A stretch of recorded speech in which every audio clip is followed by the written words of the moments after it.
तो ejector rack है, bomb लगा हुआ है। बाजू में आप देखेंगे कि लाल कलर का फीता लगा है।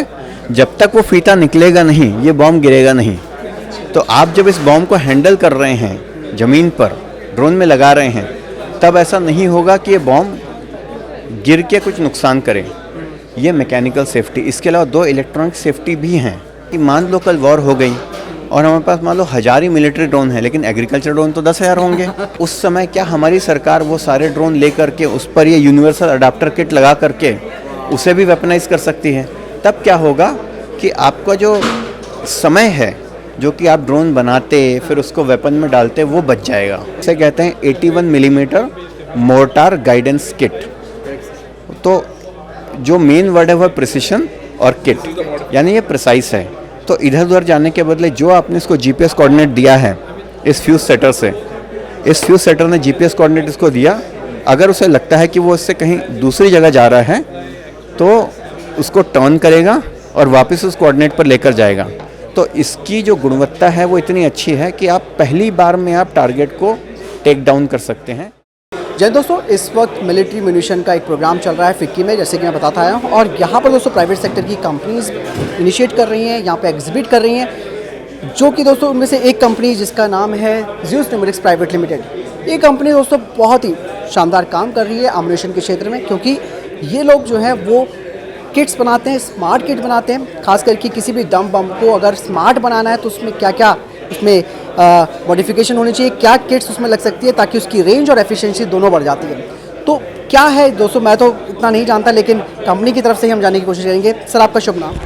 मेरा नाम अभिषेक जैन है, मैं ज़्यूस न्यूमेरिक्स का को-फाउंडर हूँ और अभी चीफ बिजनेस ऑफिसर हूँ। सर, जैसे कि शुरुआत में मैंने जब आपसे बातचीत करी तो मुझे काफ़ी मैं हैरान हुआ कि वाकई में कैसे एक डम बम को स्किट लगा करके उसको स्मार्ट एमुनेशन में बदला जा सकता है। तो सर मुझे एक चीज़ बताइए कि क्या क्या चीज़ें आप किस किस प्रोडक्ट पर काम कर रहे हो, और ये मुझे जानना है कि किस तरीके की किट्स हैं जो कि एफिशिएंसी भी बढ़ाती है हमारे एमुनेशन की और साथ ही साथ एक्यूरेसी को भी बढ़ाती है। सर तो सबसे पहले आप देखिए कि एमुनेशन एक जैसा नहीं होता, एमुनेशन के पीछे एक फ़िलासफ़ी होनी चाहिए और उस फ़िलासफ़ी को हम कहते हैं स्पीयर फ़िलासफ़ी। तो आप मॉडर्न वॉर्स जो आधुनिक युद्ध चल रहे हैं, चाहे आप यूक्रेन में देखें, चाहे आप हमास में देखें, तो आपको ये समझेगा कि एमुनेशन जो यूज़ हो रहा है वो छोटा है, स्मॉल, स्मार्ट है, प्रिसाइस, उसके बाद इफ़ेक्टिव है, कॉस्ट इफ़ेक्टिव भी है और लीथल भी है। तो हमको इफ़ेक्टिवनेस पैसे में भी चाहिए और हमको इफ़ेक्टिवनेस उसके काम में भी चाहिए। तो इफ़ेक्टिव है, ऑटोनोमस है। आप देखेंगे वॉर्स में अब सोल्जर न जाकर क्या ड्रोन, क्या यूजीवीज़ कुछ ड्रॉप कर सकते हैं, तो वो हो रहा है। और दूसरा रिलायबिलिटी, क्या ये एमुनेशन जब हमें चाहिए चलेगा, नंबर 1। लेकिन उससे ज़्यादा इम्पॉर्टेंट है क्या स्टोरेज में या मेरे हैंडल करते टाइम फूट तो नहीं जाएगा। तो इसको बोलते हैं spear philosophy of development, smart, precise, effective, autonomous and reliable. तो हमारे जो प्रोडक्ट्स हैं वो इस फिलॉसफी पर बने हैं। सबसे पहले मैं आपको दिखाना चाहूँगा, इसे कहते हैं 81 मिलीमीटर मोर्टार गाइडेंस किट। तो जो मेन वर्ड है वह प्रिसिशन और किट, यानी ये प्रिसाइस है। तो इधर उधर जाने के बदले जो आपने इसको जीपीएस कोऑर्डिनेट दिया है इस फ्यूज सेटर से, इस फ्यूज सेटर ने जीपीएस कोऑर्डिनेट इसको दिया, अगर उसे लगता है कि वो इससे कहीं दूसरी जगह जा रहा है तो उसको टर्न करेगा और वापस उस कोऑर्डिनेट पर लेकर जाएगा। तो इसकी जो गुणवत्ता है वो इतनी अच्छी है कि आप पहली बार में आप टारगेट को टेक डाउन कर सकते हैं। इसका मतलब यह है कि अगर आपको पता है कि कोई हाई वैल्यू टारगेट कहीं पर है तो आप उसे पहली बार मार कर, क्योंकि दूसरी बार में तो भाग जाएगा, वो भाग जाएगा। तो ये 81 मिलीमीटर मोर्टार में है। इसी तरीके का प्रोडक्ट हम अब बना रहे हैं 155 मिलीमीटर के लिए। इसे कहते हैं one dimensional course correction fuse या रेंज एक्यूरेसी इम्प्रूवमेंट किट। तो क्या होता है कि ये 40 किलोमीटर दूर तक जाता है और इसमें वेरिएशन जो है कितना दूर गिरेगा वो 300 मीटर भी हो सकता है, लेकिन 300 मीटर दूर गिरने में इफ़ेक्टिवनेस बहुत कम हो जाती है। तो ये किट क्या करती है, उस 300 मीटर को 30 मीटर कर देती है, 40 मीटर कर देती है। और क्योंकि इसका 40 मीटर के अंदर गिरने पर यह वाकई में नुकसान करेगा ही करेगा, तो ऐसा यूरोप में कहा जाता है कि 4 मारने के बदले 1 ये मारने से काम हो जाता है। तो हमें भी लगता है कि उन लोगों की उन्होंने जो किया है वो हम कर पाएंगे, तो ये वो है। अब जो मुख्य चीज़ मैं आपको दिखाना चाहता हूँ वो है ये ड्रोन ड्रॉप मुनिशंस। पूरी लड़ाई जो हो रही है वो आजकल इस तरीके से हो रही है कि मेरा सोल्जर न जाए, उसे कोई नुकसान ना हो, मेरा ड्रोन जाए नुकसान करके आए। लेकिन इसमें रिलायबिलिटी का बड़ा इशू था। हम लोगों ने इस तरह से एमुनिशन नहीं बनाए कि वो रिलायबल होते। हम लोगों से मतलब सॉरी, जो बाहर वॉर चल रहे हैं, क्योंकि उनके उनको जब हमने पढ़ाई की तो समझ में आया कि क्योंकि उनके वॉर शुरू हो गए थे, समय नहीं था, तो जुगाड़ से उन्होंने इस तरह के एमुनिशन बनाए। अब उन एमुनिशन में थोड़ा सा धोखा होने का खतरा रहता है। हम लोग बनाना चाहते हैं बहुत ही सेफ़ और रिलायबल एमुनिशन। जैसे ये है इसका इजेक्टर रैक जिसमें बॉम्ब लगता है, और आप पीछे देखेंगे तो वहाँ पर वो इजेक्टर रैक में बॉम्ब लगा हुआ है, राइट। तो इजेक्टर रैक है, बॉम्ब लगा हुआ है। बाजू में आप देखेंगे कि लाल कलर का फीता लगा है। जब तक वो फीता निकलेगा नहीं, ये बॉम्ब गिरेगा नहीं। तो आप जब इस बॉम्ब को हैंडल कर रहे हैं, ज़मीन पर ड्रोन में लगा रहे हैं, तब ऐसा नहीं होगा कि ये बॉम्ब गिर के कुछ नुकसान करे। ये मैकेनिकल सेफ्टी, इसके अलावा 2 इलेक्ट्रॉनिक सेफ्टी भी हैं। जब तक सिग्नल नहीं जाएगा, जब तक कनेक्टर नहीं निकलेगा, ये बॉम्ब गिरेगा नहीं। तो इस तरह से एक सेफ्टी बनाई। फिर बॉम्ब के अंदर भी हमने सेफ्टी बनाई। तो इस तरह से कुल जमा 5 सेफ्टी बनाई हैं। जब पाँचों एक के बाद एक होंगी तभी ये बॉम्ब गिरेगा और फूटेगा। अब ऐसा ना हो कि गिरते साथ ही फूट जाए, तब तो ड्रोन के पास फूट जाएगा और आपके ड्रोन में नुकसान होगा। तो इसके फ्यूज़ में, इलेक्ट्रॉनिक्स में ऐसी प्रोग्रामिंग की है कि कम से कम 3-4 सेकंड तो हो जाएं, जब ये दूर निकल जाए तब ये फूटे। अगर ड्रोन में खराबी आ गई और आपको बॉम्ब गिराना पड़ा लेकिन आपको फोड़ना नहीं, तो ऐसा भी इसमें प्रावधान है कि आप इसे बिना आर्म किए गिरा सको, ताकि बाद में आप इसको उठाकर ले जाओ। मतलब कि ये ब्लास्ट नहीं होगा, ब्लास्ट नहीं होगा। तो आप देखेंगे स्पीयर फिलॉसफी में स्मॉल और रिलायबल पे बहुत ज़्यादा हमने फोकस किया है। तो और अच्छी बात यह है, मैंने आईआईटी बॉम्बे से पढ़ाई की, मेरे सीईओ ने आईआईटी बॉम्बे से पढ़ाई की, मेरे चेयरमैन प्रोफेसर आईआईटी बॉम्बे हैं, तो हम एक साथ थे। हमने कंपनी में एक नियम बनाया है कि कोर जो टेक्नोलॉजी है उसको हम बाहर से नहीं लेते, चाहे वो सॉफ्टवेयर हो चाहे वो हार्डवेयर हो, उसको खुद डिज़ाइन करते हैं। तो ये करने के बाद ये करना आसान हो गया। अब ये करने के बाद कुछ और करेंगे तो और आसान होगा, क्योंकि बेसिक बिल्डिंग ब्लॉक आपके पास में है। जैसे ही आप इंपोर्ट करना किसी और से लेना शुरू करते हैं तो बिल्डिंग ब्लॉक आपका नहीं होता, तो आप उस पर मोहताज रहते हैं। सही बात है। वो हमने आत्मनिर्भरता की है कि भाई कहते हैं स्क्रैच लेवल से शुरू करना।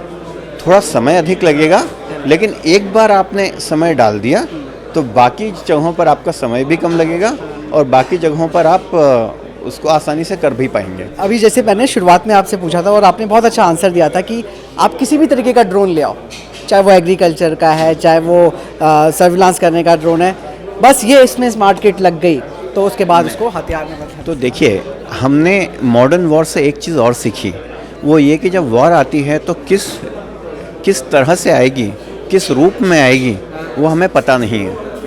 तो हम क्या करना चाहते हैं कि मान लो कल वॉर हो गई और हमारे पास मान लो 1000 ही मिलिट्री ड्रोन है, लेकिन एग्रीकल्चर ड्रोन तो 10,000 होंगे। उस समय क्या हमारी सरकार वो सारे ड्रोन ले करके उस पर ये यूनिवर्सल अडाप्टर किट लगा करके उसे भी वेपनाइज कर सकती है? तब क्या होगा कि आपका जो समय है, जो कि आप ड्रोन बनाते फिर उसको वेपन में डालते, वो बच जाएगा। तो यूनिवर्सल अडाप्टर किट का काम ये है कि वो समय बचे। यस, मेरे को बहुत अच्छा लगा ये आपकी जो जितनी भी किट्स हैं जो कि स्मार्ट एमुनेशन में बदल देती है। और ड्रोन वाला तो गेम चेंजर मुझे लग रहा है, क्योंकि जिस तरीके की डिमांड लगातार बढ़ रही है ड्रोन्स को लेकर के, तो वैसे में ये समझ सकते हैं कि मेक इन इंडिया इनिशिएटिव के तहत जो आपकी कंपनी है ज्यूस न्यूमेरिक्स प्राइवेट लिमिटेड, इसका कोर टेक्नोलॉजी कहाँ से आया? इसमें सबसे बड़ा समस्या क्या है? वह इलेक्ट्रॉनिक्स। करेक्ट। आप देखिए, ये इसका डायमीटर ओनली 40 मिलीमीटर है। इसके अंदर मुझे जीपीएस, बहुत सारे और सेंसर सब फिट करने हैं। That means miniaturisation, small again. मैं वो कर पाया, नंबर 1। दूसरा, इसको हमने इस तरह से रगड़ डिज़ाइन किया है कि ये जब फायर होता है और 5 किलोमीटर दूर जाके जब ये ज़मीन में धंस भी जाता है और हम इसको खोद कर निकालते हैं तो भी इलेक्ट्रॉनिक्स काम करता हुआ मिलता है। यस, तो ऐसा हुआ कि अब ये जो पार्ट है, ये इलेक्ट्रॉनिक्स को हम बेचते भी हैं अलग से। हमारे देश में जो लोग और डेवलपमेंट करना चाहते हैं, तो हमारा ऐसा विचार नहीं कि हम क्यों दें, सब बढ़ेंगे तो देश बढ़ेगा और हमारा भी बढ़ा। हाँ, कोई दिक्कत नहीं है। तो एक चीज़ और पूछना चाहूँगा मैं छोटी सी, जैसे कहते हैं ना कि जो प्रोडक्ट आपने बनाया है, क्या अब इनके इस्तेमाल हो रहे हैं इंडियन आर्म फोर्सेस में? क्या उम्मीद है आपको एक्सपोर्ट होने की कि भाई इस तरीके की जो आपने किट्स बनाई हैं? तो देखिए, जिस हिसाब से तो ये जो स्पीयर फिलॉसफी है, ये हमें भी पढ़ के आई है कि दुनिया इस तरफ जा रही है। ये आईडेक्स प्रोजेक्ट है, ये हमने DRDO के गाइडेंस और मेंटरशिप में बनाया है। तो एक बात हमें समझ में आई, और मैं आपका आंसर देने के पहले बोलता हूँ, बिना कोलैबोरेशन काम नहीं होगा। आपको मिलकर काम करना पड़ेगा।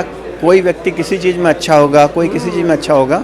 हमें DRDO ने इतनी हैंड होल्डिंग की, आईडेक्स ने, आर्मी डिज़ाइन ब्यूरो ने इतनी हैंड होल्डिंग की। इनफैक्ट ये मोटार हमें मुनिशंस इंडिया से मिलता है, उन्होंने हमारी हैंड होल्डिंग की। तो हमें एज अ छोटा कंपनी MSME मदद लेना भी सीखना पड़ेगा। हमें अपने ईगो को ताक कर रख कर कि भाई हमें मदद की आवश्यकता पड़ेगी, हमें मदद लेना सीखना पड़ेगा।